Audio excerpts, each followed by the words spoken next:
Hey there, and welcome to The Explainer. Today, we're diving into a super simple change that's going to make your English sound way more decisive and confident. It's a little trick that native speakers use all the time without even thinking, and we're going to break down exactly how you can master it too. So let me ask you straight up. Do you want to sound more powerful when you speak English? Of course you do. Well, you're in the right place because you're about to learn a simple but really effective technique. Let's just see it in action. Okay, look at this. On the left, you've got, I don't have any hesitation.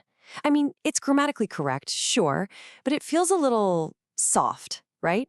Now compare that to the right side. I have no hesitation. Can you feel that difference? It's just so much more direct, more emphatic. That's the power we're going to tap into today. So where does this power come from? It's all in this simple structure. Have no followed by a noun. When you use this, you're not just saying something isn't there. You're declaring its total and complete absence. And that adds this layer of emphasis that makes your statements land with some real force. All right, first up, let's talk about everyday situations. We're going to look at some phrases you can use in your daily chats to sound super clear and decisive. Let's start with an absolute classic you've probably heard a million times. Have no idea. This is your go-to for when you're completely in the dark about something. You'll usually follow it up with an indirect question like, I have no idea what you're talking about. It's definitely best for those informal, everyday conversations. Now let's totally flip the script from complete confusion to total confidence with have no doubt. This phrase is just incredibly versatile. You use it to show you are 100% certain. Just add a full sentence after it, like, I have no doubt you will succeed. And what's great is that it works just as well in a formal presentation as it does when you're cheering on a friend. Okay, next up, what about those times when you feel like you were forced into a decision? For that, there's have no choice. The structure here basically explains itself. We had no choice but to cancel the event. It immediately tells people that this was a difficult but totally necessary action. It's like saying, hey, we looked at all the other options and there just weren't any. All right, section 2.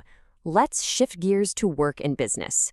We'll see how these phrases can really make you sound more professional and on top of your game. Remember this one from the beginning, have no hesitation? This one is absolutely essential in the professional world. It just signals complete confidence in your decisions. Now, the magic here is in the structure. You have no hesitation in recommending her. It's that little preposition in plus the ing verb that makes it sound so sharp and so effective, especially in formal situations like an interview or when you're writing a recommendation. So what if you need to give your formal approval for something? Well, the phrase you're looking for is have no objection. It's such a polite, professional way to just say, yes, I agree, or that's fine with me. The crucial little word here is to. You have no objection to a proposal or to us attending the meeting. It's a must-have phrase for keeping negotiations running smoothly. And now for the opposite. When you need to communicate a firm no, you can use have no intention. This is a really polite but totally non-negotiable way to set a boundary. A sentence like, he has no intention of resigning, just slams the door on any further discussion. It says, the decision has been made, period. It communicates that with real authority. Okay, moving on to our third and final section, personal feelings. Let's look at how these phrases work when you're sharing more personal stuff like emotions and life decisions. When you're looking back on your past and you feel completely at peace with your choices, the phrase is have no regrets. It's such a powerful statement. It shows you really stand by your choices, you have no regrets about moving abroad or about the path you decided to take. It's perfect for adding real depth to personal stories. And finally, for that fiery emotion of pure frustration, you can say you have no patience. This is the one you pull out when your tolerance has completely, utterly run out. But pay attention to the little word that follows.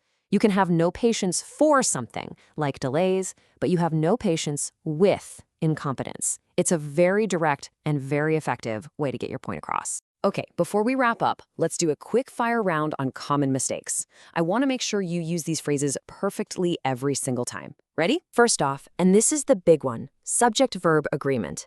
It's I have, you have, we have, they have. But it is always he has, she has, it has. So it's not she have no choice, it's she has no choice.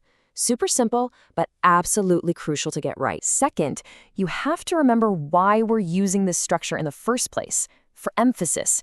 And for that, you've got to use no, not, not.